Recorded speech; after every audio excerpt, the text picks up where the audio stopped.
My name is Sardás. Your Excellency, what should happen for you to say this minute will take a plane and will go to Iran? Concretely, what step would you wait for? Can you say your outlet? Swiss Info. And it's my first question, and my second question will be: the minute you are in Iran, let's imagine, what would be your vision of Iranian-Israeli relation? Right. Naturally.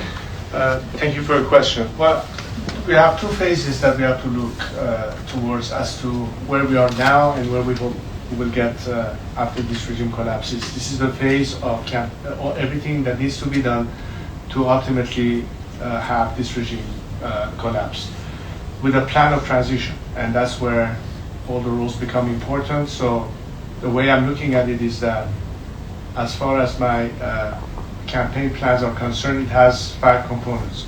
The first one is how can we reinforce and bring more support for all the activists at home. Number 2 is how we can galvanize and mobilize the Iranian diaspora, in what way they can play a role in that.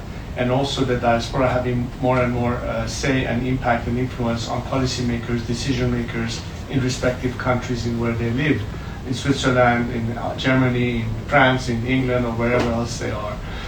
To be able to explain and ask the G20 to reset their policies and also join this campaign of maximum pressure and maximum support. For instance, one element that has yet to be decided by governments is to put the IRGC on the list of terrorist organizations. Many legislation in different countries have actually suggested that. What remains to see is whether these governments are going to, in fact, put that on the docket and make that part of that escalation of pressure on the regime by including the IRGC on the terror list. The combination of these pressures and support could lead to maximum defections from the regime pre-collapse, which is part of my strategy to minimize the resistance that the regime might have at the very end. By that I mean we do have a plan of transition whereby once the regime collapses, we have an interim government. The role of this interim government will be to, of course, maintain the running of the country, but prepare the stage to what will be the democratic process determining the future. We will need to constitute the Constitutional Assembly. That Constitutional Assembly will, of course, have a proposition of a constitutional project, the future constitution, the final form that it can take.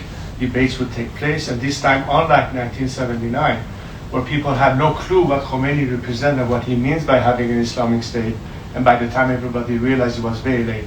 This time, in full transparency, with all the options on the table, Iranians will get to decide finally what it is that they want and ratify the proposal by such parliament in a national referendum, which will be the end of the transition period leading to the formation of the first democratic government. And of course, by then, political parties will elect the first new government in place. That's the roadmap to where we are.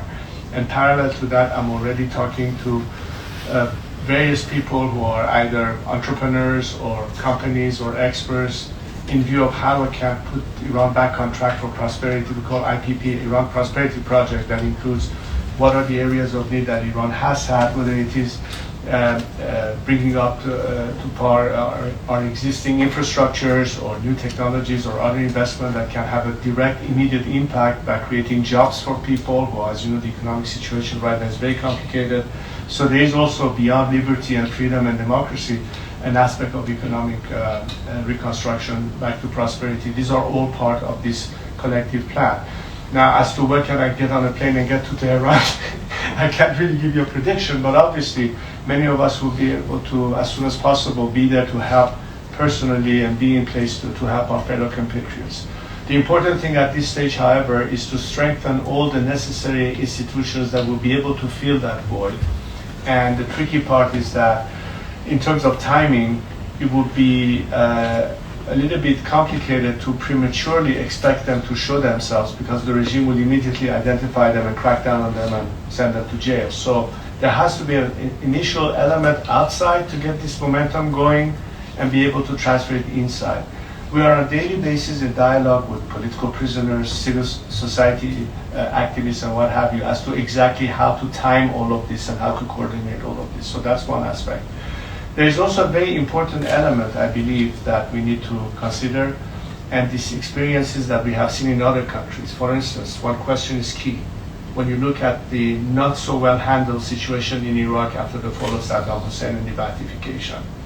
We want to make sure that we offer a solution that most elements who don't have their hands sword in the Iranian people's hand and Iranian people's blood can survive regime change and have a place in the future.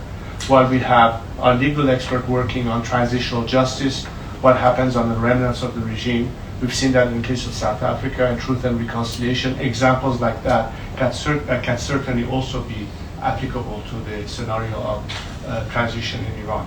All of these elements combined is a strategy that we are working on right now.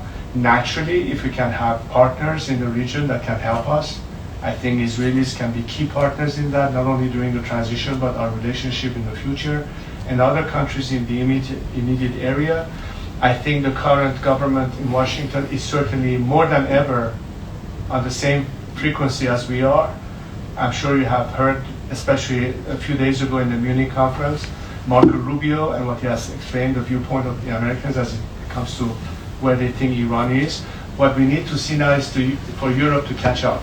Not that we're going to wait for Europe to act, but it would be better to have Europe on our side. So that's really the exercise that we are right now contemplating.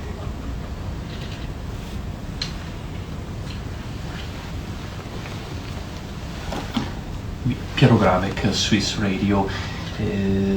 For us, it's quite difficult to have a real idea of. You can ask in French if you want. Sorry? You can ask in French if you want. Yes. C'est plutôt difficile d'avoir une image très fidèle de ce qu'a été l'impact des strikes de la part d'Israël, donc ces attaques aériennes. Vous, de votre part, vous avez un cadre très précis de ce qui s'est passé en Iran avec ces attaques de la part d'Israël. De toute façon, dans le sens où Israël a toujours été menacé par une menace existentielle, ils ont pris les mesures nécessaires pour se défendre, ce qui veut dire s'il fallait neutraliser certains éléments militaires qui auraient été une menace, bon, ils ont donc fait cela et ça va dans la première question, à quel point le régime devient de plus en plus affaibli. Maintenant, il y a une autre question.